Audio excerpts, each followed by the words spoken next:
అమ్మ తత్వమును ఆలపింతుము ఆలకించరండి, అమ్మను చూడ అభయము వేడ ఆలసించకండి. తక్కిన వెల్పుల తీరు వేరు, మా తల్లి తీరు వేరు. మొక్కిన వారికి మొక్కని వారికి మోక్షమిచ్చి తీరు.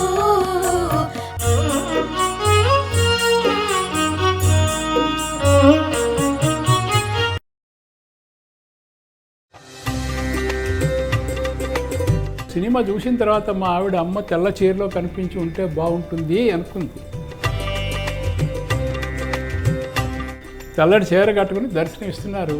దర్శనం ఇస్తూ ఉంటే ఒకసారి అమ్మ దగ్గరికి వెళ్ళిన తర్వాత అండి, నాకు ఏ ప్రపంచంలోకి వెళ్ళిన నాకే తెలియదు. ఆలోచనలన్నీ పోయాయి. ఒకటే వెక్కి వెక్కి వెక్కి వెక్కి ఏడుపు. పిలిచి తను కట్టుకున్న తెల్ల చీర తీసి మా ఆవిడకి ఇచ్చింది.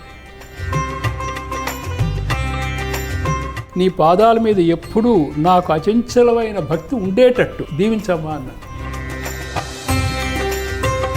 అప్పటి నుంచి ఇప్పటిదాకా అమ్మ దయనండి. మా జీవితం అంతా మదర్స్ బ్లెస్సింగ్ అండి. ప్రేమ సమాజ పుష్టి వాళ్ళకి అన్నం పెడుతూ ఉంటే నాకు అక్కడ అమ్మ కనిపించింది. అమ్మ ఎక్కడ ఉంది. మా అన్నయ్య గారు మనవడోడు ఉన్నాడు. వాడికి అప్పుడే 6 నెలలు బట్టి కడుపు నొప్పితో బాధపడుతున్నాడు. వాడు ఆ రోజు అన్నం తిన్నాడు, అక్కడి నుంచి కడుపు నొప్పి పోయింది. నువ్వు ఒక మనిషిగా మారుతావండి అమ్మ దగ్గరికి వెళ్తే, అది చాలా ఇంపార్టెంట్. నేను నడవలేకపోతున్నాను, ముణుకుల నొప్పులు, నేను ఎలా వస్తాను, అక్కడ 7 మైళ్ళ దగ్గర నుంచి నడవాలేమో. ఆ జిల్లెల మూటికి రిక్షా రావడం అదే మొదటిసారిట. అంతవరకు రిక్షాలే లేవుట ఆ 7 మైళ్ళ రాయి దగ్గర నుంచి. ఎప్పుడు కూడా రాజరాజేశ్వరి అమ్మవారు శ్వేతాంబర సరే నానా అలంకరణ భూషితే అనుకుంటూ దండం పెట్టుకుంటూ ఎప్పుడు అదే అనుకున్నాను. వెళ్ళేసరికి నాకు దర్శనం అలాగే ఇచ్చింది అమ్మ. నమస్కారం వెంకట్రావు. నమస్కారం ప్రియసారి గారు. మరి మీరు జిల్లెళ్ళమూడి చిరకాలంగా వస్తున్నారు. అయితే మీ కుటుంబాన్ని గురించి ముందుగా పరిచయం చేసుకోండి. మీకు ఎంతమంది పిల్లలు, మీరు అసలు ఏ ఊరు నుంచి ఇక్కడికి వచ్చారు, అమ్మ దగ్గరికి మొదటిసారి ఎట్లా వచ్చారు? నేను పుట్టింది విజయనగరంలోనండి. నా విద్యాభ్యాసం అంతా విశాఖపట్నంలో జరిగింది. నాకు 4 అమ్మాయిలు, 2 అబ్బాయిలు. 3 అమ్మాయిల తర్వాత ఒక పెద్ద అబ్బాయి మొదటి నుంచి చాలా బ్యాక్వర్డ్గా ఉండేవాడు. మాటలు రావు, నడక రాదు, చాలా వెనకబడి ఉండే. మాటలు రావు, నడక రాదు, ఏం చైల్డ్ అంటారు, అది బ్యాక్వర్డ్ చైల్డ్. తర్వాత ఒక అమ్మాయి, తర్వాత ఆఖరిని మరొక అబ్బాయి. మొత్తం సంతానం అది. నేను సెంట్రల్ ఎక్సైజ్లో పనిచేశాను. 1989లో రిటైర్ అయిపోయాను. మా మొదటి అబ్బాయికి మొదటి నుంచి వాడికి బ్యాక్వర్డ్గా ఉన్నాడని నా భార్య ఏ ఎతులు వచ్చినా ఎవరు వచ్చినా తను తీసుకెళ్తూ ఉండేది. తీసుకెళ్తే వాడి దగ్గర నుంచి క్వశ్చన్ చేస్తూ ఉండేది వాడి గురించి. ఒకసారి గుంటూరులో నేను వర్క్ చేస్తూ ఉండగా చంద్రశేఖర సరస్వతి స్వాముల వారు వచ్చారు. ఆయన దగ్గరికి నేను నా భార్య ఇద్దరూ కలిసి వెళ్ళాము. వెళ్ళి మా అబ్బాయిని చూపించి, వీడికి మాటలు రావు ఏమిటి అంటే, ఆయన మహోజ్వలమైన నేత్రాలతో ఓసారి ఇలా మీదే చూశాడు. చూసి ఏమీ చెప్పలేదు, ఇలా చేతులు ఇలా చూపిస్తూ వెళ్ళిపోయారు ఆయన. వీడి గురించే అందుకని ఇక్కడ పోస్ట్ మాస్టర్ గారు ఉండేవారు విశాఖపట్నంలో. పోస్ట్ మాస్టర్ గారు అని చెబుతూ ఉంటారు, ఆయన ఏవో మిరకిల్స్ చేస్తారు, ఆయన ఇవి చేస్తూ ఉంటారు. ఆయన దగ్గరికి వెళ్ళాను. ఆయన దగ్గరికి వెళ్తే ఆయన వెళ్ళిన దగ్గర నుంచి అమ్మ గురించే చెప్పడం మొదలెట్టాడు. ఆ విధంగా మొదట్లో నాకు అమ్మ గురించి తెలిసింది. అంతకు పూర్వం గుంటూరులో నేను 2 ఏళ్ళు పనిచేసినా సరే అప్పుడు ప్రాప్తం లేదు అమ్మ గురించి తెలియడం, కానీ ఇది ఆ ప్రాప్తం లేదు అప్పుడు. ఒకసారి దర్శనం వెళ్ళడానికి కూడా నాకు అసలు అమ్మ గురించి అసలు తెలియదు, ఐడియావే రాలేదు అసలు. ఆ తర్వాత విశాఖపట్నం వచ్చిన తర్వాత పోస్ట్ మాస్టర్ గారిని కలిసిన తర్వాత ఆయన అమ్మ గురించి చెప్పడం మొదలెట్టారు. అప్పుడు రాధాకృష్ణ శర్మ గారు, రమణమూర్తి గారు వీరందరూ వచ్చి అమ్మ సినిమా వేశారు ఇక్కడ. ఆ సినిమాకి అమ్మ సినిమా చూసాం మేము. సినిమా చూస్తున్నంతసేపు అదొక విధం గొప్ప అనుభూతి కలిగింది. తర్వాత నేను నా భార్య కలిసి నాకు గుంటూరు ఏదో ఆఫీస్ వర్క్ మీద వెళ్ళవలసి వచ్చింది. మా ఆవిడని కూడా తీసుకెళ్ళాను గుంటూరు అమ్మ దగ్గరికి వెళ్దాం రా. ఏ సంవత్సరంలోనండి? అది 78 అనుకుంటానండి. ఐ థింక్ ఇట్స్ 78, 1978లో వెళ్ళి అక్కడ నా పని అయిపోయిన తర్వాత మన్నాడు బయలుదేరి జిల్లెలమూడి వెళ్దాం అంటే అక్కడ జమ్ములమ్మడక మాధవరావు శర్మ గారు వియ్యపురాలు ఉన్నారు. ఆవిడ వరాలమ్మ గారు మీరు బాగా శ్రోతలు ఆచారం ఇచ్చు, అక్కడ ఆచారం ఉండదు ఏమి ఉండదు అన్నీ కల్పిస్తూ ఉంటారు, మీరు అక్కడికి వెళ్ళి ఏం చూస్తారు, ఏమి తినడం ఏమి చేయలేరు అని చెప్పింది. నా వైఫ్కి అప్పుడు ఏమీ బాగులేదు, బాగా కాళ్ళు నొప్పులు ఇవన్నీ బాగులేదు కూడా. అయినా సరే మేము బయలుదేరి వెళ్ళాం. బస్సులో వెళ్ళి అక్కడ జిల్లెలమూడి దగ్గర దిగేసరికల్లా అక్కడ ఒక రిక్షా కనిపించింది. ఇక్కడ సాధారణంగా ఎప్పుడు రిక్షా ఏమి ఉండదుట. ఆ రిక్షా వాడుతో చెప్పే మళ్ళీ వెనక్కి వస్తామని దాన్ని 7వ మైల్ దగ్గర నుంచి అమ్మ నివాసం దాకా రిక్షా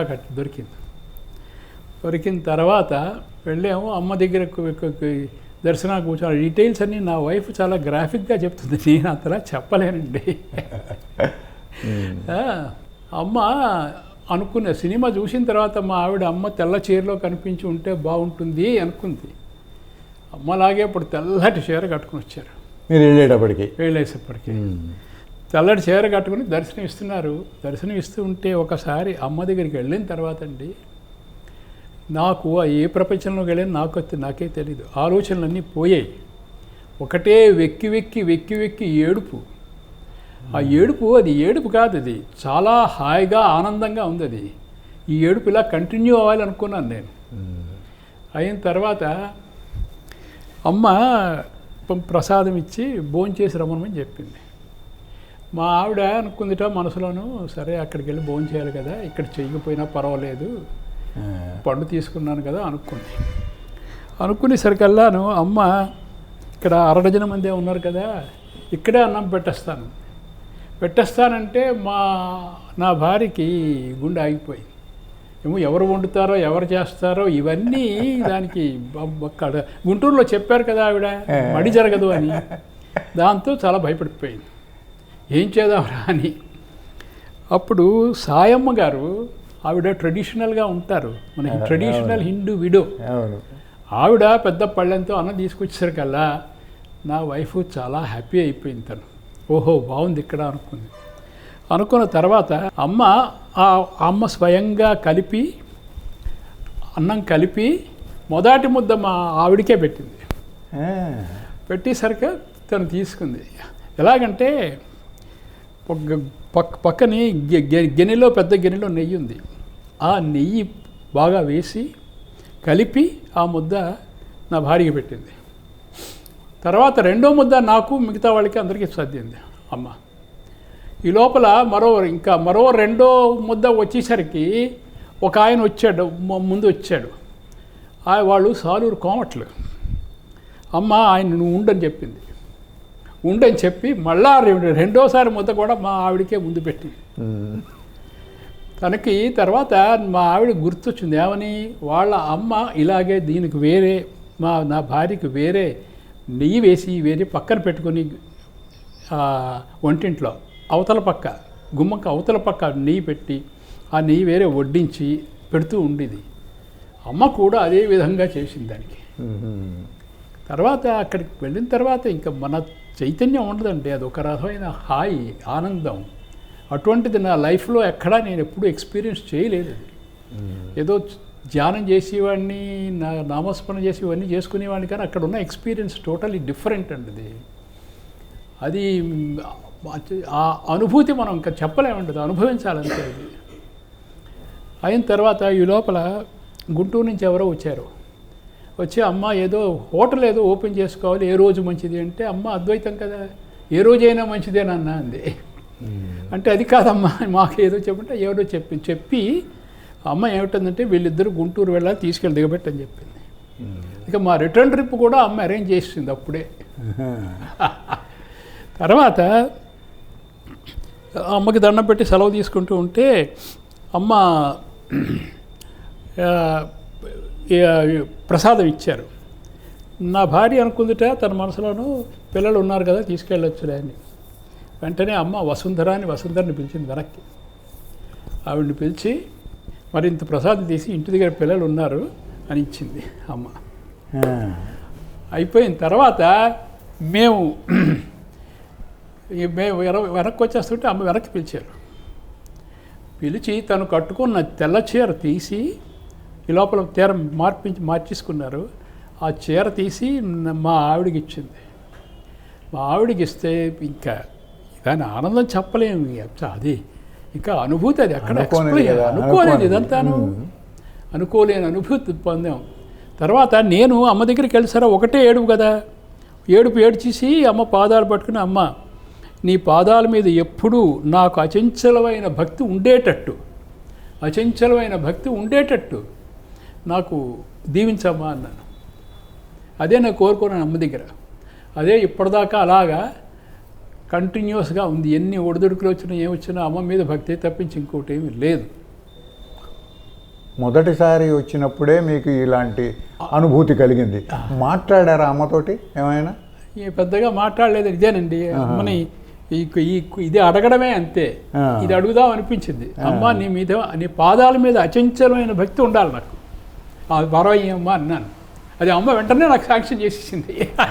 విపరీతమైన ఆసక్తి విశ్వాసము మీకు కలగటానికి ఆ మొదటి కారణమే మొదటిదేను. తర్వాత అంటే అమ్మ దగ్గరికి వెళ్ళిన తర్వాత అన్ని అనుభూతులేనండి. అనుక్షణం మన చక్రవర్తి గారి వాళ్ళు చెప్పినట్టు క్షణక్షణం అన్నీ మనకి అనుభవాలేనండి. మనం ఏమిటనుకుంటే అది అమ్మ చేసేస్తుంది. అది న్యాయమైన కోరిక అయితే మనకు కావాల్సింది అయితే అమ్మ తప్పక తనంతా తనే చేసేస్తుంది ఆ కోరికలన్నీ. అప్పటి నుంచి ఇప్పటిదాకా అమ్మ దయేనండి. మా జీవితం అంతా ఇట్స్ మదర్స్ బ్లెస్సింగ్ అండి. ఏ విషయం జరిగినా మదర్స్ బ్లెస్సింగ్ అనండి. ఇంకా అనుభవాలు చెప్పుకుంటూ ఉంటే చెప్పలేము, కోకోలేదు అవన్నీ. అంటే మీ అమ్మాయిలు కూడా అమ్మ దగ్గరికి బాగా వచ్చారు. విచిత్రం ఏంటంటే మీ పిల్లలంతా కూడా బాగా అటాచ్ అయిపోయారు అమ్మ ఫ్యామిలీతో సహా. దీంతో అట్లా అంత సాన్నిహిత్యం ఏర్పడటానికి వెనక ఉన్నటువంటి బలమైన కారణం వాళ్ళందరికీ అమ్మ దైవం కింద ఏర్పడిపోయిందండి. వచ్చిన ఒక్కొక్కళ్ళు ఎవరెవరు ఓసారి వచ్చినా సరే ఇంకా అమ్మ దైవం, ఇంతకన్నా మనకి దైవం లేదు అన్న దృఢమైన నమ్మకం అందరికీ ఒకేసారి కలిగింది. అది అమ్మ దయ. అది సాధనాపరంగా మీరేమన్నా అమ్మ దగ్గర నేర్చుకున్నారు? అమ్మ ఏదన్నా సూచన చేసిందా, లేకపోతే మీరు అమ్మ దగ్గర ఈ నామం చేస్తే అమ్మ నామం చేస్తే మనకి ఇవన్నీ నెరవేరుతాయి అనే భావనతో వచ్చారా? సాధనాపరంగా ఏమి లేదండి. అమ్మ సాధనాపరంగా నాకు పెద్ద ఇది లలితా సహస్రనామం మాత్రం చదివించింది నా చేత అమ్మాయి చదివించింది. ఆ కోటి నామార్చన అదే ఇనిషియేషన్. అప్పటిదాకా నేను లలితా సహస్రనామం చదవలేదు. నేను తర్వాత ఉపవాసాలు ఇదంటే నాకు పెద్ద నమ్మకం లేదు. తర్వాత అందుకే అమ్మ ఫిలాసఫీ ముందు భోజనం చేసి రానంటే నాకు అమ్మ ఫిలాసఫీ నాకు చాలా బాగా నచ్చేసింది. ఏమండి ఒకసారి పారాయణ అవుతున్నప్పుడు అమ్మ నేను కుసుమ ఇద్దరం పక్కన కూర్చున్నాం అక్కడ. చెప్పి ఏదో భోజనానికి దేనికో వెళదాం అనుకుంటే పలహారం చేయనన్నా అంటే ఆ రోజు భోజనం అది చేయకుండా ఇది లలితా సహస్రనామ కోటినామార్చన పారాయణలో పాల్గొన్నానండి. ఇంకా అప్పటి నుంచి ఇంకా అక్కడ అంతరాయం లేకుండా ప్రతిరోజు లలితా సహస్రనామ పారాయణ చేసుకుంటూ ఉంటాను. తర్వాత ఖడ్గమాల, త్రిశతి ఇవన్నీ వరుసగా రోజు చదువుతాను. లేకపోతే ఒక్క లలితా శాస్త్రమైన మన వీలు బట్టి చదువుకుంటూ ఉంటాను. అమ్మ దగ్గర శుభకార్యాలు ఏమైనా చేశారా మీరు మీ పిల్లలకు కానీ ఏదైనా సరే? అది ఒక పెద్ద ఎక్స్పీరియన్స్ అండి. మా పెద్ద అబ్బాయికి తిరుపతిలో చేసామండి ఉపనయనం. వస్తూ అక్కడికి అమ్మ మా రెండో వాడికి నీ దగ్గర చేసుకుంటాను ఉపనయనం అంటే సరేగా కానీ నన్న మే 5 అప్పుడు అందరూ చేసుకోండి.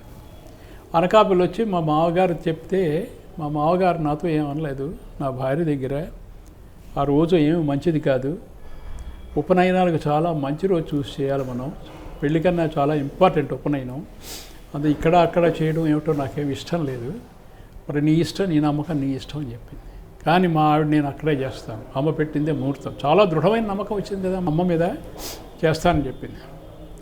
తర్వాత మేము అక్కడికి వెళ్ళిన రోజుని అమ్మ ఏమిటంటే నేను ట్రెడిషనల్గా చేయిస్తాను నాన్న అని చెప్పిందమ్మ.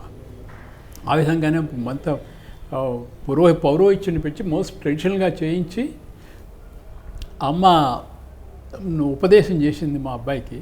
అక్కడే చేసాము అక్కడ. అదో వండర్ఫుల్ ఎక్స్పీరియన్స్. తర్వాత అమ్మ భిక్ష వేసింది బియ్యం. ఆ భిక్ష బియ్యం తర్వాత 6 నెలల తర్వాత మళ్ళీ ఎప్పుడో మా ఆవిడ తీసి పరవాణం చేస్తే మంచి ఘుమఘుమమైన పరిమళాలు వచ్చాయండి అందులోంచి, అవి ఆ అన్నంలోంచి. నా ఎక్స్పీరియన్సెస్ చాలా ఉన్నాయండి. ఇక్కడ ఏమిటి చెప్తాం. అమ్మ మీరు హైమ దేవాలయంలో చేరిన తర్వాతే వెళ్ళారు జిల్లెళ్ళమూడి. అవునండి. నాన్నగారితో మీ పరిచయం ఎట్లా ఉంది? నాన్నగారితో అక్కడ చూసి నమస్కారం చేసుకుంటూ వెళ్ళి ఆయన పాదాలకు నమస్కారం చేయడం తప్పించి అంతగా అనుభవం. కానీ అమ్మ ఫ్యామిలీ శేషు, సుబ్బారావు అన్నయ్య అందరితో చాలా క్లోజ్. శేషు నన్ను చిన్నాన్నగారిలాగే చూస్తుంది ఇప్పటికీ. బాబాయ్ గారు అంటుంది, బాబాయ్ గారనే చూస్తుంది. అమ్మ ఎప్పుడూను నన్ను అన్నపూర్ణాలలో ఎప్పుడు భోజనం చేయనివ్వలేదండి. కారణాలు నీకు కారం పడదనన్న అక్కడ శేషింట్లో వెళ్ళి భోజనం చేయి. ఎప్పుడు వెళ్ళినా శేషింట్లో వెళ్ళి భోజనం చేయనానని డైరెక్షన్ ఇచ్చేది నాకు. కాబట్టి నాన్నగారింట్లో అట్లా ఆ విధంగా బాగా అనుబంధం ఏర్పడింది. ఇప్పుడు శేషు వాళ్ళు అంటే ఒక ఫ్యామిలీ, మా ఫ్యామిలీ కిందే మేము ట్రీట్ చేస్తాం. మళ్ళీ రవి అన్నయ్యతో అంత లేదు. ఆయన ఎక్కడో ఉద్యోగం అది చేయడం, ఆయనకి నాకు అంత కనెక్షన్ లేదు. బట్ శేషు సుబ్బారావు పాపం సిక్ అయినప్పుడు మా ఇంట్లో హైదరాబాద్లో 4 రోజులు ఉన్నాడు సుమారు ఉన్నాడు. 4 ఉన్నాడు. తర్వాత నేను అప్పటికప్పుడే రిటైర్ అయ్యాను. 4 రోజులు ఉన్నాడు. తర్వాత రవి వచ్చి ట్రాన్స్ఫర్ అవడం ఏదో అయింది అనుకుంటాను. రవి తీసుకెళ్ళి అక్కడ వాళ్ళ ఇంట్లో పెట్టాడు. తర్వాత అది అట్లా ఉన్నాడు. అట్లాను. ఇప్పుడు మీరు ఇంతకాలం బట్టి వస్తున్నారు కదా, అమ్మకి ఏదైనా ఒక సిద్ధాంతం ఉన్నది, ఒక పద్ధతి ఉన్నది అనే ఆలోచన ఏమైనా వచ్చారా? ఓ ఫిలాసఫీ. ఇప్పుడు శంకరుడిలాగా, రామానుజుడిలాగా, మధ్వాచార్యుల్లాగా వాళ్ళు ఒక్కొక్కళ్ళు ఒక్కొక్క ఇది చేశారు, మార్గాన్ని నిర్దేశించారు. అమ్మ ఏమైనా చేసిందా? అట్లా అనిపించిందా మీకు? అమ్మ ప్రేమ స్వరూపిణండి. అమ్మ అందరికీ ప్రేమే చెప్పిందండి. ఎక్కడ కష్టం ఉన్నా తీర్చమని చెప్పిందండి. ఎక్కడ ఆకలి ఉన్నా తీర్చమని చెప్పిందండి. ఎక్కడ ఆకలి ఉండి మనం అన్నం పెట్టామో అక్కడ అమ్మ ఉందండి. అది నా ఎక్స్పీరియన్స్. ఎలాగంటే ఒకసారి ఇక్కడ మా కేశవ శర్మ గారికి ఈ ఏమిటి అధ్యయన పరిషత్తు పెట్టాము. ఇక్కడ పెట్టినప్పుడు కేశవ శర్మ గారికి అమ్మ ఫిలాసఫీ, ఇవి డిస్కషన్స్ ఇవన్నీ చాలా ఇష్టం. ఒకసారి నేను కేశవ శర్మ వెళ్ళినప్పుడు అమ్మతో అమ్మ నీ గురించి మేము అంతా సిద్ధం మాట్లాడతామని చెప్పి, ఎవరు లేరు, నేను కేశవ శర్మ ఉన్నాం, నీ గురించి మేమంతా చర్చిస్తామని విశాఖపట్నంలో ఉన్నాను. అమ్మ గొప్పగా నవ్విందండి. అప్పటికే మర్చిపోలేను. నా గురించి నువ్వేం చెప్తావురా? అదే ఇప్పుడు కూడా పులకరించిపోతుంది అది తలుచుకుంటే. అది నా గురించి నువ్వేం చెప్తావురా? మర్చిపోలేను నేను I'm against all these philosophies and all that. అయిపోయిన తర్వాత అండి వచ్చామండి. 3 రోజులు కన్వెన్షన్ అండి అది. మా ఇల్లే అందరికీ విడిదండి. అందరూ వచ్చేవారు వెళ్ళేవారు. అక్కడ భోజనాలు అన్నీ అరేంజ్ చేసేవాడిని అందరికీను. అప్పుడు ఏమైందంటే ఎదురుకుండా ఇంకొక ఆవిడ, ఒక యోగిని ఆవిడ పురాణం చెప్పడం మొదలెట్టింది. అందరూ అక్కడ పురాణానికి వెళ్ళిపోయారు కానీ ఇక్కడ ఒక్కడ రాలేదండి. చాలా ఫ్యూ అటెండెన్స్ ఇక్కడ వచ్చారు. పాపం ఎవరో నెల్లూరు నుంచి ఇక్కడి నుంచి అందరూ వక్తలు వచ్చారు, మాట్లాడారు, వెళ్ళారు. అంత సక్సెస్ఫుల్గా జరగలేదు. అది మొదటి ఇండికేషన్ ఇచ్చింది కదా అమ్మ. ఆ తర్వాత అండి అయిపోయిన తర్వాత ప్రేమ సమాజానికి వెళ్ళి మేము అందరికీ అన్నం పెట్టాం. అదొక వండర్ఫుల్ ఎక్స్పీరియన్స్ అండి. ప్రేమ సమాజ కుష్టి వాళ్ళకి అన్నం పెడుతూ ఉంటే నాకు అక్కడ అమ్మకు అనిపించింది, అమ్మ ఎక్కడ ఉంది అనిపించింది. అక్కడ ఆ ఎక్స్పీరియన్స్, అనుభూతి అప్పుడు అక్కడ వచ్చింది నాకు. అది తర్వాత వెళ్ళి చెప్పారు, అమ్మ మా కాన్ఫరెన్స్ ఏమి సక్సెస్ఫుల్గా లేదు, కానీ అక్కడికి వెళ్ళి ప్రేమ సమాజంలో వాళ్ళకి అన్నం పెడితే నువ్వు కనిపించావమ్మా నాకు అన్నాను. అమ్మ నవ్వేసింది.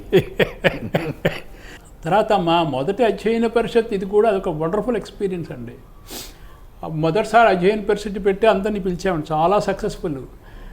లక్ష్మణ ఎత్తుకుంది వారు కాదండి, గుర్తులేను అసమంగా. ఇప్పుడు మా ఇంట్లోనే మేడ మీద పెట్టాం పూజ. పూజ పెట్టి అందరికీ ఒక్కొక్కరికి ఒక్కొక్క అనుభూతి ఇచ్చిందండి. అప్పుడు అమ్మ నువ్వు ఫిజికల్గా రావాలన్నారు. నేను వస్తాను రా అంది. నేను ఉన్నట్టే అంది అమ్మ. అందరికీ ఎప్పుడు అమ్మ దగ్గరికి వెళ్ళని వాళ్ళకు కూడా అమ్మ కనిపించిందండి. అక్కడ అమ్మ దగ్గర అమ్మని చూడని వాళ్ళకి వచ్చింది. అందరికీ అనుభూతి అమ్మ కనిపించి మా ఇంట్లో ఎక్కడ గోడల మీద ఇక్కడ అక్కడ ఎక్కడ పడితే అక్కడ అమ్మాయి కనిపించింది. తర్వాత మా అన్నయ్య గారు మనవడోడు ఉన్నాడు, వాడికి అప్పుడే 6 నెలలు బట్టి కడుపు నొప్పితో బాధపడుతున్నాడు. వాడు ఆ రోజు అన్నం తిన్నాడు, అక్కడి నుంచి కడుపు నొప్పి పోయింది. ఇలా చాలామందికి చాలా అనుభూతులు కలిగి అక్కడ అమ్మ ఇక్కడ ఉంది అనే యొక్క అనుభూతి వచ్చిన అందరికీ కలిగిందండి. బాగుంది. అది వండర్ఫుల్ ఎక్స్పీరియన్స్ అది. ఆ తర్వాత రెగ్యులర్గా మేము మీటింగ్లు పూజలు అన్నీ రెగ్యులర్గా చేస్తూ ఉండేవాడిని.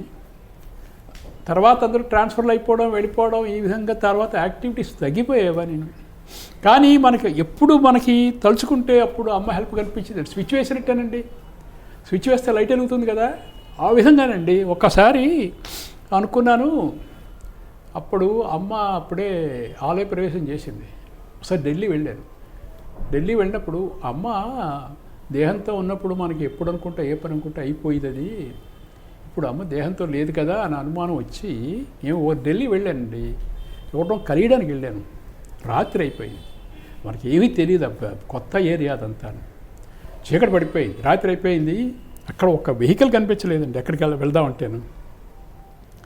అప్పుడు అనుకున్నాను, అమ్మ దేహంతో ఉన్నప్పుడు అనుకుంటే మనకి వెంటనే ఇది రిజల్ట్ వచ్చేసేది కదా, వెంటనే ఆదుకునేది కదా, ఇప్పుడు లేదు కదా అనుకున్నాను. ఈ లోపల ఒక ఆయన వచ్చాడు ట్యాక్సీలోను, వచ్చి నన్ను చూసి ఆపాడు. ఆపి మీరు ఎక్కడికి వెళ్ళాలండి అని అడిగితే చెప్పాను, నేను ఫలానా చోటుకి వెళ్ళాలి. ఎక్కడ అన్నాడు. ఆయన తీసుకెళ్ళి దింపేశాడు. ఇంతకీ ఆయన మీరు ఎవరని అడిగితే ఆయన ఎవరు మన ఎవరిని కాంగ్రెస్ లీడర్ నాన్నగారి ఫ్రెండు కోన ప్రభాకర్ రావు గారు అల్లుడు. ఓయ్ పోనీ ఇంకా బయట వాళ్ళు అంటే ఏదో జరిగింది అనుకుంటాం. కోన ప్రభాకర్ రావు గారు అల్లుడు నన్ను వచ్చి దింపాడు. మరి అది కూడా అందులో అమ్మ హస్తమే కదా. అవును, కరెక్ట్. మరి అమ్మను మీరు మీ ఎక్స్పీరియన్సెస్ ఇంత ఉన్నది కదా, అమ్మను మీరు దేవతగా భావించారా, అమ్మను అమ్మగానే భావించారా? మీ అనుభూతులకు మీ ఆలోచనలకు ఏది దగ్గరగా ఉన్నది? అమ్మ దేవతగానా అమ్మగానా? అమ్మ ఆది పరాశక్తి అండి. అమ్మ అమ్మే అన్నారు ఎవరు, లక్ష్మణ అయితేంద్రుడు గారు. ఒకసారి ఇప్పటికీ నాకు గుర్తుంది, ఆయనకి పెద్ద దండ వేశారు లక్ష్మణ అయితేంద్రుడు గారు. ఫంక్షన్ అవుతున్నా జల్లెలమూడిలో పెద్ద దండ వేసి ఆయన స్పీచ్ చెప్తున్నారు. అమ్మ పక్కన కూర్చుని వెంటనే ఒక 10 నిమిషాలు అయిన తర్వాత ఎవరినో పిలిపించి ఆ దండ తీసేమంది. ఆ దండ తీయించారు. అప్పుడు లక్ష్మణ అయితేంద్రుడు గారు అన్నారు, అమ్మ అమ్మేనండి అన్నాడు. అంటే ఆ బరువైన దండ ఆయనకి ఎంత బాధ పెడుతున్నాదో అమ్మ గ్రహించింది, ఇంకెవడు గ్రహించలేదు. అలాగా తర్వాత అండి మనకి అమ్మ దగ్గరికి వెళ్ళిందంటే ఇదయిందా అదయిందా అంటారు. అవన్నీ చాలా ఇర్రెలవెంట్ అండి. అమ్మ దగ్గరికి వెళ్తే నువ్వు మారిపోతావండి, నువ్వు ఒక మనిషిగా మారుతావండి అమ్మ దగ్గరికి వెళ్తే. అది చాలా ఇంపార్టెంట్. నీకు ప్రేమ, కరెక్ట్, సోదరభావం, వాత్సల్యం, అందరి మీద ఏమిటి అన్బౌండింగ్ లవ్, ఇది నీలో రాను పెరుగుతూ వస్తుంది. అది అమ్మ మనుషుల్ని మారుస్తుంది. అది చాలా ఇంపార్టెంట్. నీ యొక్క దృక్పథం మారిపోతుంది, నీ జీవితం మారిపోతుంది, నువ్వు అవతల వాళ్ళని చూసే రీతి మారిపోతుంది. అమ్మ దగ్గరికి వస్తే మనకు వచ్చింది అది. నాకు ఎక్స్పెషల్లీ అది వచ్చింది. ఎవరిని చూసినా ప్రేమ. అయ్యో వాళ్ళకి ఈ కష్టం వచ్చింది, మనం చేయలేము అన్నీ. అమ్మ ఎవరు ఏం చేయలేము, హెల్ప్ చేయలేము. కానీ వాళ్ళకు వచ్చిన బాధ అయ్యో మనకే వచ్చింది అనే ఫీలింగ్ మనకు మాత్రం, ఆ స్పందన మనలో ఏర్పడుతుంది. అది అమ్మ యూనివర్సల్, ఎక్కడ ఏమైనా ఆవిడికి వచ్చినట్టే లెక్క. అటువంటి ఫీలింగ్ మనకే వస్తుంది. ఆ లెవెల్లో మనకి రాదు, మన లెవెల్లో, మన చిన్న లెవెల్లో మనకు వస్తుంది. అది అమ్మ దగ్గరికి వెళ్తే మనకి వచ్చింది అదే. తర్వాత ఎక్కడ ఎవరికి అన్నం పెట్టినా చాలా హాయిగా ఉంటుంది మాకు. ఎక్కడ ఎవరిని భోజనాన్ని పిలిచినా సరే ఆనందంగా ఉంటుంది. నలుగురు వచ్చి మన ఇంట్లో భోజనం చేయాలి, హాయిగా వెళ్ళాలి, ఇదే నలుగురు పెట్టుకోవాలి మనం. ఆ యొక్క ఆలోచనలు బాగా వస్తాయి మనకి. అధ్యయన పరిషత్ తరఫున మీరు మల్లాపరగడ వారి లలిత ఇవి పెట్టించారు ఇక్కడ. తర్వాత కార్యక్రమాలు పెట్టిస్తుంటారు. తర్వాత సేవా కార్యక్రమాలు అధ్యయన పరిషత్ తరఫున కానివ్వండి, మరి విశ్వజనని పరిషత్తుకు కానివ్వండి, చాలా సేవా కార్యక్రమాలు జరుగుతుంటాయి కదా. వాటిట్లో మీ యొక్క పాత్ర, మీ యొక్క ఇది ఎంత? నేను చాలా ముఖ్యమైన పాత్ర తీసుకునేవాడిని అండి. తర్వాత దానికనే డబ్బులు కలెక్ట్ చేయడం, ఇది అందరినీ పిలవడం, చాలా ఇంపార్టెంట్ రోల్ తీసుకునేవాడిని అండి. నేను చాలా ఇంపార్టెంట్ రోల్ తీసుకునేవాడిని. మీరు చేశానన్నాడు, అలాగే చేసాం. అమ్మ ఆలయ ప్రవేశం చేసింది కదా, ఆలయ ప్రవేశం చేసే నాటికి మీరు బాగా అమ్మతో అనుబంధాన్ని పెంచుకొని ఉన్నటువంటి వారు. అట్లా ఆలయ ప్రవేశం చేసిన తర్వాత అమ్మ యొక్క ముద్ర మీ ఫ్యామిలీ మీద కానివ్వండి, మీ పిల్లల మీద కానివ్వండి ఎట్లా పడ్డది, ఎట్లా మీకు అమ్మ నిరూపణ చేస్తూ వచ్చింది? అమ్మ దేహంతో ఉన్నా లేకపోయినా ఒకటేనండి, మాకు ఏమి తేడా ఏం లేదు. అంటే అక్కడికి వెళ్తే అమ్మ ఉంటే వెళ్ళి కాళ్ళు పట్టి వెళ్ళేమి, చేతులు పట్టి వెళ్ళేమి, కబుర్లు చెప్పుకొని కష్టాలు ప్రశ్నలుగా విన్నవించుకునేవాళ్ళం అవన్నీ ఉండేది. ఆ అనుభూతి వేరు. ఇప్పుడు లేకపోయినా సరే మాకు అమ్మ లేదు అని అనుకోవటం లేదు. ఆమ్ని ప్రెసెంట్, ఆమ్ని పోటెంట్ ఆవిడే నేచర్ అండి. ఆవిడ నేచర్, ఆది పరాశక్తి, ఎక్కడ ప్రతి చోట ఉంది. అట్లా మీకు చాలా సన్నివేశాలలో అనుభవాలు, మీ ఇంట్లో మీ పిల్లల వ్యవహారాల్లో బాగా అనుభవాలు అందరికీ ఉన్నాయండి. నా పిల్లలందరికీ అనుభవాలు ఉన్నాయి. అట్లా ఒక్కొక్కరికి అందరికీ అనుభవాలు ఉన్నాయి. అట్లా మీరు సాహిత్య ఈ సాంస్కృతిక సేవా కార్యక్రమాల్లో పాల్గొన్న సన్నివేశాలు ఏమన్నా ఉన్నాయా?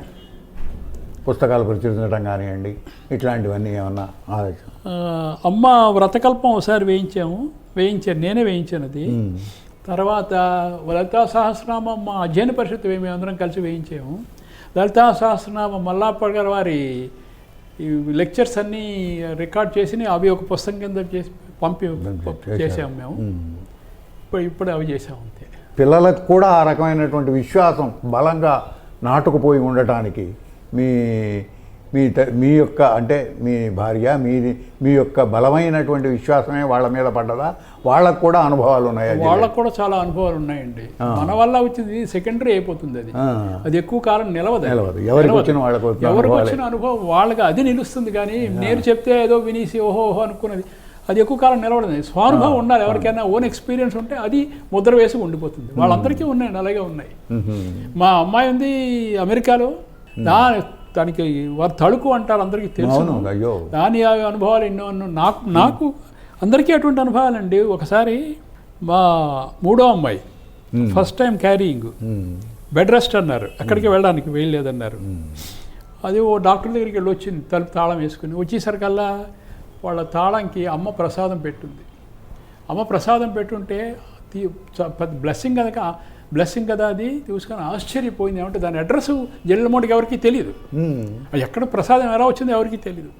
తర్వాత మనం ఏదైనా విషయం గురించి గట్టిగా అనుకుని చేసుకుని ఉంటే అమ్మ దగ్గర నుంచి ఏదో ఒక ఉత్తరం రావడం, అమ్మ పుస్తకం రావడం, జల్లెమూడి నుంచి ఒకటి రావడం మాకు కనిపిస్తుంది. మాకు పోస్ట్ డొక్కులో ఉంటే ఓ అమ్మ బ్లెస్సింగ్ వచ్చింది అనుకుంటే ఆ కార్యం నిర్విఘ్నంగా చాలా హాయిగా జరిగిపోతూ ఉంటుంది.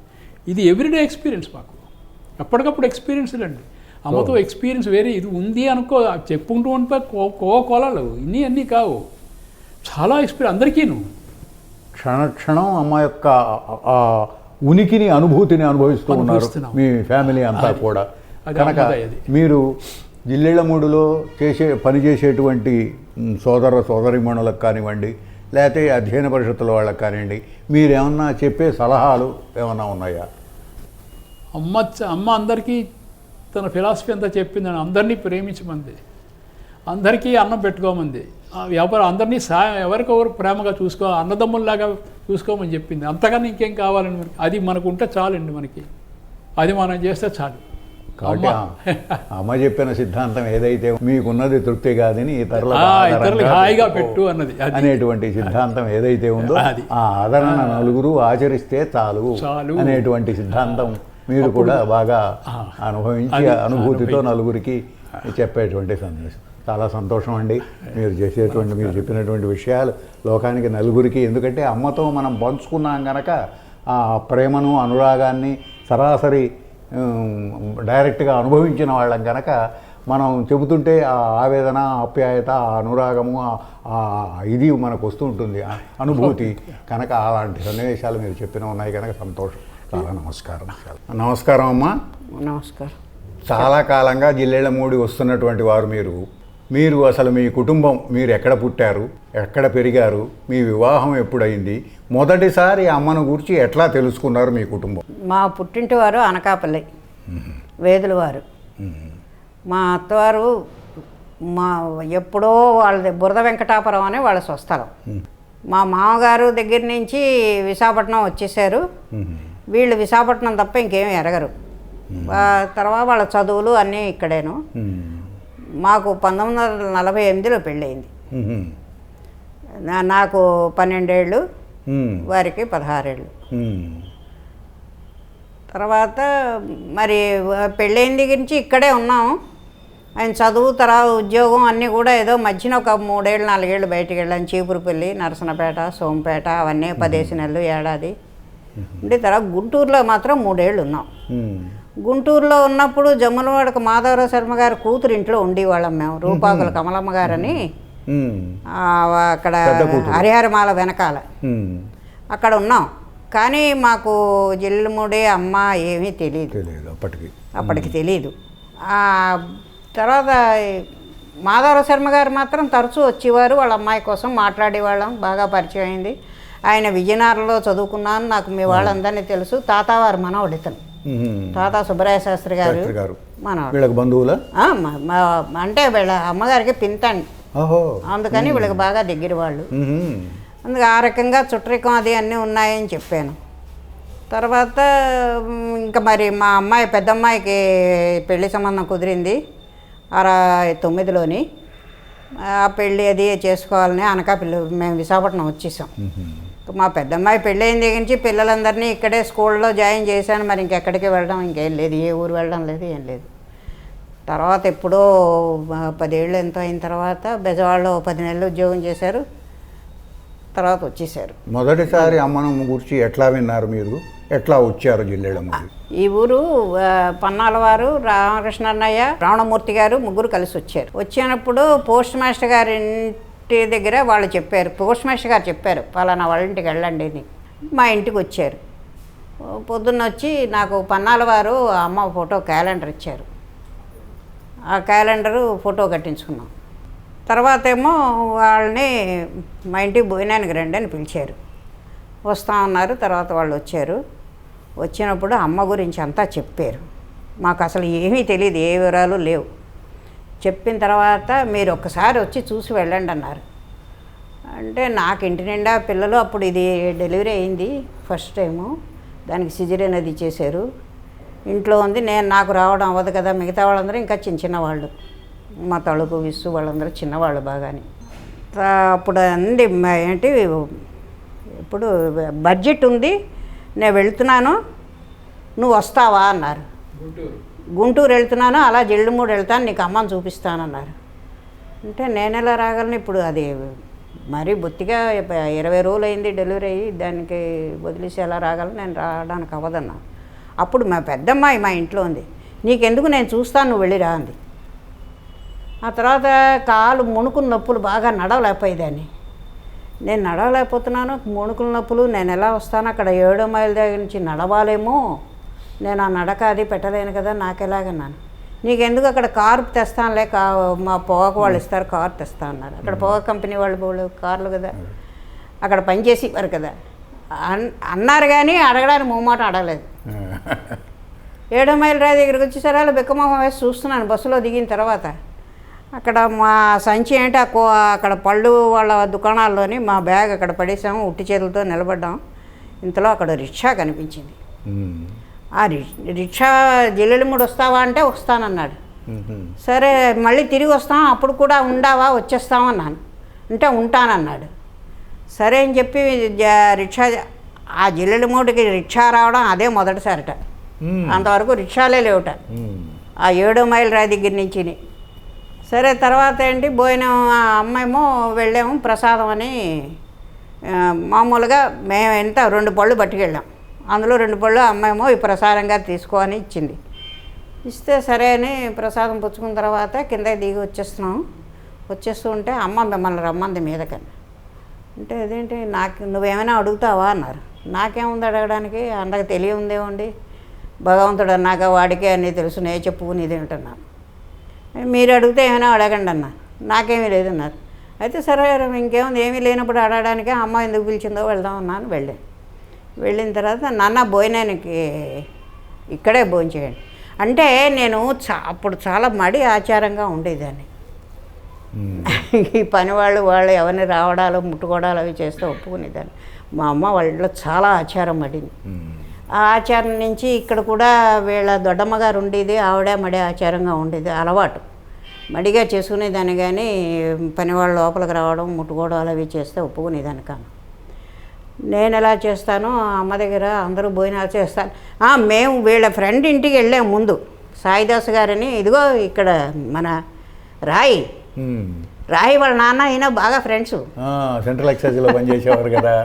అప్పుడేమో ఆవిడన్నది, మీకు బోల్డంత ఆచారం కదా, మీకు మడి కదా, మీరు ఎక్కడ మంచినీళ్ళైనా తాగరు కదా, మరి మీరు ఆ అమ్మ దగ్గరికి వెళ్తే అందరూ కలిసిపోతారు, అందరూ తినేస్తారు, అందరూ వండేస్తారు, అందరూ చేస్తారని ఆవిడ ఇలా ఆగ్రహపడితే నాకు భయం వేసింది. వేస్తే తర్వాత నేను అన్నాను, భోజనానికి ఏముంది, నచ్చితే భోజనం చేస్తాం, లేకపోతే ప్రసాదం పండిచ్చింది కదా, అమ్మ ఇచ్చింది, అందా ప్రసాదమే కదా, నా అదేం బాధ లేదు, నాకు ఉపవాసాలు అలవాటే ఎప్పుడూను. సరే అట్లతది ఏంటి ఏకాశి ఉపవాసం ఉంటాం కదా, అలాగే ఇవాళ ఉపవాసం ఉన్నా, రేపు తెల్లారి సరే వండుకుని తినేస్తాం కదా, ఏం పని ఉందన్నాను అని చూశాను. చూసిన తర్వాత అమ్మ ఏం చేసింది, పిలిచి నువ్వు ఇక్కడే భోంచేయి, కిందకి దిగొద్దని. ఇదేంటి ఇక్కడే భోంచేయమంటుంది, ఇక్కడ ఎలా భోంచేస్తాం ఏంటి, ఎవరు పెడతారో ఏమిటో అని కొంచెం మనసు లాగుతోంది. అమ్మ దగ్గర ఏం అనలేను. తర్వాత ఏం చేసింది, ఆ తలుపు వేసి నాన్న అంది. ఆ బయటకు వచ్చి తలుపు అంటే అమ్మో తలుపు కూడా వేస్తుంది, వెళ్ళడానికైనా వీల్లేదు, ఏమో ఎవరు వస్తారో ఎవరు వండిస్తారో అని భయపడుతున్నాను. సాయమ్మ అన్నం తీసుకురా చూశాను, అమ్మయ్య అనుకున్నాను. సంప్రదాయబద్ధమైన కుటుంబంలో సాయమ్మ గారు అన్నం తీసుకొచ్చింది. అమ్మ ఏమో ఆ వేళ తోటకూర పప్పుట, జన్మలకి మర్చిపోలేంది.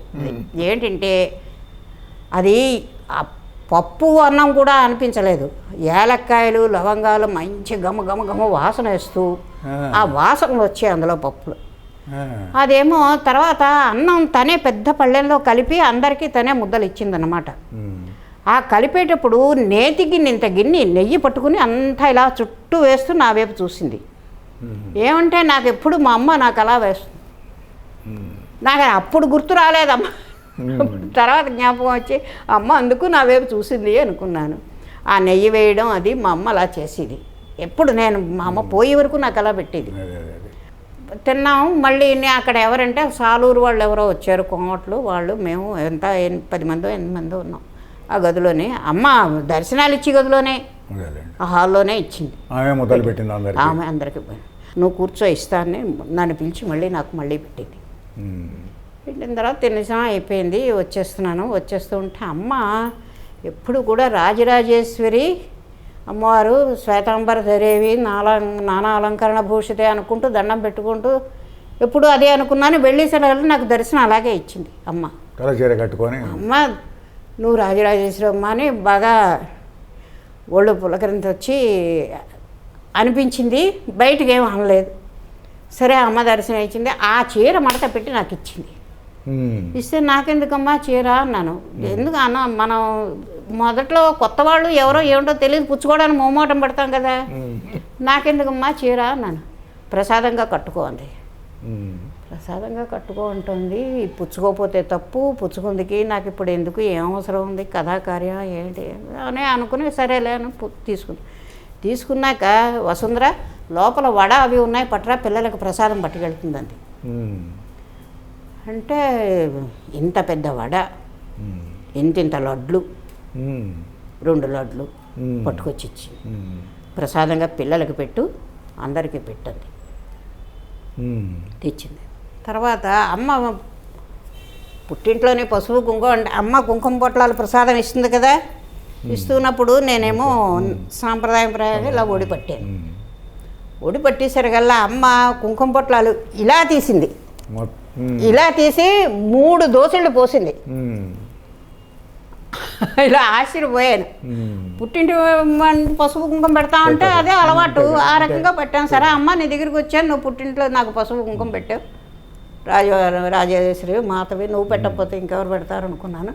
ఇప్పుడు వచ్చేస్తూ ఉంటే ఇంకెవరో ఒక మాతో పాటు వచ్చాడు, అతను కారు వేసుకొచ్చాడు. కారు వేసుకొస్తే వీళ్ళని స్టేషన్ దగ్గర గుంటూరులో కారులో దింపాను. అంటే ఈయన కారు తేలేదు కదా, ఆటోలో వచ్చాం కదా, అందుకే ఆయన మాట పొల్లు పోలేదు, కారు ఎక్కించడం అయిపోయింది. సరే అని గుంటూరు వచ్చి కారులో ఎక్కి వచ్చేసాం. అది మొట్టమొదట అమ్మ దర్శనం. అమ్మ ఉండమంది. ఉండమంటే అమ్మ రేపు అట్లతదియా పిల్లలు లోన్ నోచుకుంటారు, నేను వెళ్ళకపోతే అవ్వదు, నేనే చెయ్యాలి కదా, వెళ్ళిపోతాను. అంటే ఏమిటి అని అడిగింది అమ్మ.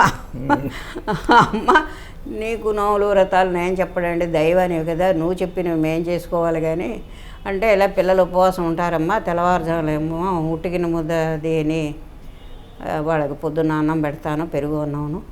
ఆ తర్వాత పిల్లలకి పడదండమ్మ పాత ఏమైనా పెడితే, అందుకని వాళ్ళందరూ ఆస్మా వాళ్ళు అన్నం వండుతానప్పుడు నేను 3 గంటల నుంచి లేచిపోతాను, లేచిపోయి స్నానం చేసి అన్నం వండి వాళ్ళకి పెట్టి వాళ్ళందరికీ తలంట్లు పోసి పొద్దున్న 8 గంటలకు మళ్ళీ స్కూళ్ళు వంట చేసుకోవాలి, వాళ్ళందరినీ దిగబెట్టాలి, అందుకు నేను తప్ప ఎవరు అక్కడ చేయలేరమ్మా, నేను వెళ్ళిపోతాను అన్న.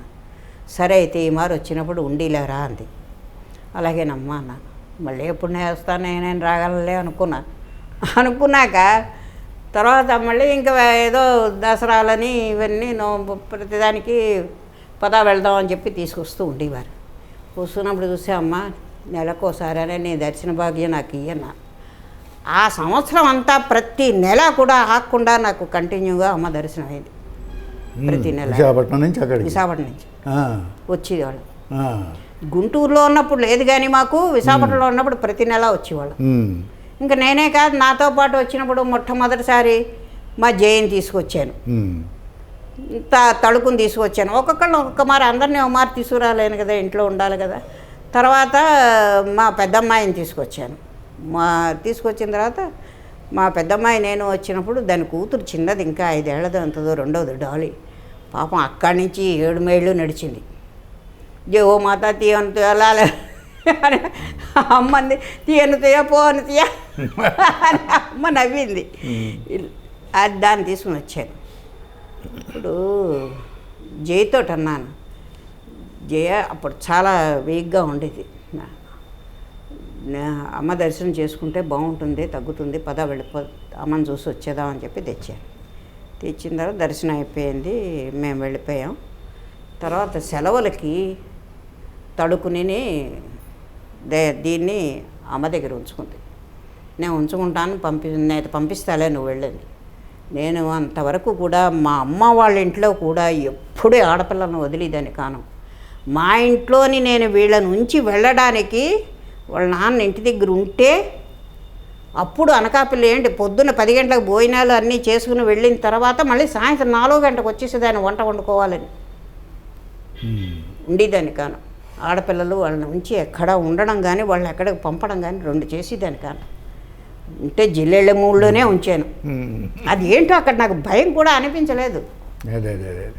ఫస్ట్ టైం తడుకుండేసరికల్లా అమ్మాయేమో శేషక్కయ్య దగ్గర ఉండండి. మేము దిగుతూనే ముందు శేషు ఇంట్లో దిగండి, శేషు తీసుకెళ్ళి నేను దగ్గర పెట్టుకోండి. ఇంకా అది మొదలు శేషు మాకు మా పిల్లలాగే మాకు అలవాటు అయిపోయింది, కానీ వేరే దిగడం ఎక్కడ ఉండడం అలవాటు లేదు. ఎవరు వెళ్ళినా వీళ్ళు రమణయ్య కాదు వీళ్ళు కాదు ఎవరు వచ్చినా సరే శేషు ఇంట్లో అమ్మ ఉండమనేది. అలాగే రమణయ్యకి వాళ్ళ అమెరికా వెళ్ళిపోయిన తర్వాత అది బెంగ పెట్టుకుంటూ ఉంటే నేను పంపిస్తాను నాన్న వెళ్ళండి, అమ్మ దగ్గర ఉంచుకుని నా వారం టికెట్లు కొని పంపించాను, వచ్చేయమనేవారు. టికెట్ అవతల పారి అందమ్మ, నేను ఇస్తానులే టికెట్, నాన్న కొనక్కర్లేదు, నేను పంపిస్తాను మళ్ళీ. అమ్మ చూస్తే అలా అంటుంది, నాన్నగారేమో దెబ్బలాడతారని దాని భయం. ఇప్పటికీ నాన్నగారు అంటే దానికి భయమే. ఆ భయం నుంచి వెళ్ళిపోతానమ్మా, నాన్నగారు దెబ్బలాడతారంటే నేను చెప్తాలే నువ్వు ఊరుకోలేదు. 41 రోజు అమ్మ రమణీ చేత అభిషేకాలు చేయించి ప్రదక్షిణాలు చేయించింది. సరే అక్కడ అన్నీ చేసుకుని మూసి ఇంటికి వచ్చింది. ఆ మన్నాడు పొద్దున్నే వాళ్ళ ఆయన వచ్చేసాడని ఫోన్ వచ్చింది అమెరికా నుంచి. అమ్మ రప్పించేసింది. అప్పుడు ఎవరంటేను రాఘవరామయ్య గారు కూతురు, దాని పేరు స్వాతి. ఇది ఇద్దరు ఒక్కమారు ఉండేవారు. ఆ 4 రోజులు ఇద్దరు కలిసి ఆ ప్రదక్షిణాలు చేయడం, అభిషేకాలు చేయడం, తెల్లవారుజామున 3 లేచి అంత చలిలోని డిసెంబర్లోనే స్నానాలు చేసి పూజకి వెళ్ళేవారు. ఇద్దరి చేత అమ్మ అలా చేయించింది. తనకి పెళ్లి కుదిరింది, పెళ్లి చేసుకుంది. ఇదేమో వీళ్ళు ఆయన వచ్చేసారు. అమ్మ దగ్గరికే వెళ్ళడం, కూర్చోవడం, అమ్మ దగ్గరికి వెళ్ళడం, కూర్చోవడం, రావటమే తప్ప మీరు ప్రత్యేకించి నాన్నగారితో మాట్లాడటాను కానీ వారి యొక్క ఆయన మౌమాటంగా అంటారు. మాకు కొత్తే కదా, మాకు మౌమాటంగా ఉంటుంది. నాకు పెద్ద మాట్లాడడం అదే తరచు అలవాట్లేదు. అది అలా జరిగింది. అమ్మతో మరి మీకు ఇంత మొదటిసారే మీకు మీ అమ్మ యొక్క అనుభూతి, మీ అమ్మ దగ్గర మీరు అనుభవించిన అనుభూతిని అమ్మ దగ్గర అనుభవించారు మీరు. కనుక ఆ రకంగా అనుభవించిన అనుభూతి మీ విశ్వాసాన్ని బలపరిచి మరి ఇట్లా ప్రతి నెల వెళ్లేందుకు అవసరమైనటువంటి మరి ప్రతి నెల అమ్మ నీ దర్శనం భాగ్యం నాకు ఇయ్యని దండం పెట్టుకున్నాను, ప్రతి నెల తీసుకెళ్ళేది. అంతే అంతే అట్లా జరిగింది వ్యవహారం అంతా. తర్వాత మా జై పెళ్లి గురించి అక్కడ మీకు ఇదంతా తెలుసునో తెలియదు అడిగితే నాకు చెప్పలేదు, ఎవ్వరు కూడా నాకు చెప్పలేదు. ఆఖరికి మన బ్రహ్మరామక్కయ్య కూడా నాతో చెప్పలేదు. నాతో చెప్పకుండా మా జైని తీసుకెళ్ళి నువ్వు పెళ్లి చేసుకుంటావా అని అడిగితే చేసుకుంటానంది. అది చేసుకుంటానడం, ఈవిడ అడగడం, మా పెళ్లి చేసేస్తానడం, వీడు అంటే నేను పైశాఖలకి నేను ఎప్పుడూ ఒప్పుకోలేదు అప్పటిదాకా. నా పిల్లల మట్టుకు నేను చేయలేదు. తర్వాత నేను అన్నాను, ఎవరినైనా సరే వాళ్ళంతటా వాళ్ళు చేసుకెళ్ళిపోతే నేను మాట్లాడడం మానేయడం, ఇంటికి వస్తూ భోజనం పెట్టనడం నాకు ఆ పట్టుదల లేదు. ఎవరైనా సరే కన్యదార పోస్తాను, పెళ్లి చేస్తాను. దాని అంతటా చేసుకోనప్పుడు నా అంతటా నేను ఎందుకు చెయ్యాలి అన్నాను. నాకొకటి అని వీళ్ళ దగ్గర అనేసాను. తర్వాత ఇవన్నీ అయిన తర్వాత అమ్మ నన్ను ఒక్కరిదానే పిలిచి కూర్చోబెట్టి అడిగింది, ఏమిటంటావు జై పెళ్ళి గురించి అండి. ఏంటంటానమ్మా, జై పెళ్ళి ఏముంది, ఇంకా ఏం కుదరలేదు కదా మాకు అన్నాను. ఎవరి ఇష్ట ప్రకారం వాళ్ళకే నడిపింది. ఎందుకంటే దన్నాపట్ల సీతారామయ్య మడితోటే తింటానంటే మడితోటే పెట్టించింది వాళ్ళ మనసు. నేను ఆదివారాలు చప్పిళ్ళు చేసేదాన్ని. చప్పిడి అంటే ఏమిటి అని అడిగింది అమ్మ. సూర్యభగవనాడు అని నీకు తెలియపోవడం అనుకుని, అమ్మ నాకు చిన్నప్పుడు నాకు నల్లగా ఇలా మచ్చలు వేస్తేను అప్పటికి మా రమణి రెండో పిల్ల, ఇద్దరు ఆడపిల్లలేను. మా అత్తవారు నన్ను వదిలేస్తా అన్నారు. వదిలేశారంటే బెంగపెట్టుగా ఏడుస్తూ ఉంటే మా అక్క ఏంది, ఆదివారాలు నారాయణమూర్తి మనకి ఇలవేల్పు దేవుడే, ఎప్పుడూ కూడాను ఉగ్రశిష్యులు అవి చేసింది నాయనమ్మ వాళ్ళు, మన ఇంట్లో ఆనవాయితీ ఉంది, నువ్వు ఆదివారాలు చప్పిడి చెయ్యి 4 వారాలంది. అంటే సరే అనుకుని, చప్పిడంటే పొద్దున్న లేచి ఇంక కాఫీ గీఫీ ఏమీ తాగకూడదు. స్నానం చేసి తడి బట్టతోటే మడిబట్ట ఎండేసుకుని 12 గంటలు దాటిన తర్వాత 1 గంట అయిన తర్వాత మళ్ళీ స్నానం చేసి తలమించి తడి బట్టతోటే ఆ మడిబట్ట ఆరేసిన బట్ట తెచ్చుకుని బట్ట కట్టుకుని బియ్యం కడగకుండా ఆ బియ్యంలోని ఇంత నెయ్యి వేసి అన్నం కుంపట్లో వండుకోవడమే. అందులో ఇంకా ఒక అరటిపండు, బెల్లం ముక్క, పెరుగు, పాలు ఇవే వేసుకు తినాలి. ఇంకేమీ ఉప్పు కానీ చింతపండు కానీ ఏమీ తగలకూడదు. ఇంకా మళ్ళీ సాయంత్రం కానీ టీలు కానీ కాఫీలు కానీ ఏమీ తాగకూడదు. అదొక్కటి తిని తర్వాత అయిపోయింది కదా అని చెప్పి సాయంత్రం ఈ బట్టలు తాగబట్టతో మంచినీళ్ళు కూడా తాగకూడదు. మళ్ళీ మర్నాడు పొద్దున్న కాఫీ తాగడం అంతే. అప్పుడు మర్నాడు మళ్ళీ మామూలుగా నేను. అయితే ఇలాగ ఆదివారాలు నేను ఎన్నేళ్ళు చేశానంటేను ఇంచుమించు 30 ఏళ్ళ దాకా చేశాను. ఎప్పుడూ కూడా నాకు ఒక్క ఆదివారం తప్పలేదు. అది నేను అనుకుంటాను. నేను ఏదో అన్నం పెట్టుకున్నాను కానీ ఏ మడికి పనికి రాకుండా అయిపోవడం, లేకపోతే ఏ పురుళ్ళు మైళ్ళు ఏవో రాకపోవడం, ఏదో ఇంతమంది పిల్లలు పుట్టారు కదా, ఏదైనా ఆపియొచ్చు కదా. ఆ టైంలో మాఘమాసం నెలలు ఏవి నాకు ఆటంకం లేదు. నెల రోజులు ఖచ్చితంగా చేసేదాన్ని. అరసవిల్లు వెళ్ళి నారాయణమూర్తిని చూసి దండం పెట్టుకునేదాన్ని. సరే తర్వాత అమ్మ దగ్గర వచ్చాను. ఇవాళ మాఘపాదివారమ్మ భోంచేయను, నేను చప్పిడి పెట్టుకుంటాను. అంటే ఏమిటంది అంటే, మడిగా ఇలా చేయాలమ్మా, కాపాళ్ళతో మాట్లాడకూడదు, కాపాళ్ళు చూడకూడదు, సూర్యనారాయణమూర్తికి నైవేద్యం పట్టుకుని పెరుగు పాలో ఏదో అరటిపండుతోటి తింటాను, మరి ఇంకేం అక్కర్లేదు అంటే సరే అయితే అని చెప్పి వసుంధరక్కని పిలిచి వంట ఇల్లంతా క్లీన్ చేయించంతా కడిగించేసిన తర్వాత కుంపటి బొగ్గులు అక్కయ్యకి గిన్నె ఇయ్యి తను వండుకుంటున్నాను. స్నానం చేసుకుని ఆ వంట ఇంట్లోనే అక్కడ అన్నం వండుకుని అక్కడ అమ్మ ఫోటో ఉంటే నైవేద్యం పెట్టుకుని. అది నాకు తెలియదు. ఏంటంటే బయటకు వస్తే పనివాళ్ళు కాపాళ్ళు కనిపిస్తారు కదా. అమ్మ అంది, ఇక్కడ తేలాపోయావా నైవేద్యం అంది. అప్పుడు అనుకున్నా అమ్మ దగ్గరికి వచ్చి నాకు ఇవన్నీ తెలియవు కదా, ఇంకా నేనేమి చూడలే, అదే కొత్తగా రావడం. అంటే ఏం అనలేదు, ఊరుకున్నా. అమ్మ నీ ఫోటోకే దండం పెట్టుకున్నాను, నీకే దండం పెట్టుకున్నాను కదా అనుకున్నాను. అనుకునేసి ఊరుకునేసరా అప్పుడు అమ్మ నా వైపు నవ్వుతూ చూసింది. అంటే నేను చూశాను సుమా అని అప్పుడు అనిపించింది. అన్నీ తెలుసమ్మా నీకు, నేను చెప్పడం ఏంటి, నా చేత అనిపిస్తున్నావు నువ్వు అనిపించింది. అప్పుడు ఆ మాఘపాదివారం తర్వాత చెప్పాను, అమ్మ ఇప్పుడు నాకు ఒంట్లో ఏమీ బాగోలేదు, నేను చేయలేకపోతున్నాను, సూర్యనారాయణమూర్తికి దండం పెట్టేశాను, నీకు నమస్కారం అమ్మా, నేను చేయలేకపోతున్నానమ్మా అని. సరే అంది. అన్నాక ఇంకా నాకేం కలగలేదు, కానీ ఆదివారాలు మానేశాను. అప్పటి వరకు మానందాన్ని అప్పటి నుంచి అమ్మకి దండం పెట్టి మానేశాను. మానేసిన తర్వాత ఒంట్లో బాగుండి మళ్ళీ బాగా తేరుకున్న తర్వాత మళ్ళీ ఆదివారాలు చేయడం, మాకు 10 వారాలు. నాకు అసలు రైలు ఎక్కడం బస్సు ఎక్కడం కూడా రాదు. పన్నాల వారి చేత పంపించేవారు, నేను వెళ్తానంటేను టికెట్ ఇచ్చి మళ్ళీ అతని చేత రైలు ఎక్కించడానికి ఎవరినైనా మనిషిని పంపమనేవారు. నన్ను బండిలో ఎక్కిస్తేనే నాకు తెలుసు, లేకపోతే నాకు బండి ఎక్కడం కూడా నాకు తెలియదు. ఎక్కడో ఏదో ఏ టీటీ దింపేస్తాడో భయమే. అలా వెళ్ళి వచ్చేదాన్ని. తర్వాత ఇప్పుడు కొంచెం అలవాటైంది. చాలా సంతోషం అమ్మా, మీరు చెప్పినటువంటి విషయాలు చాలా సంతోషం. మరొకరి అనుభవాలతో మళ్ళీ కలుసుకుందాం. జై హో మాత. మీ రావురి ప్రసాద్.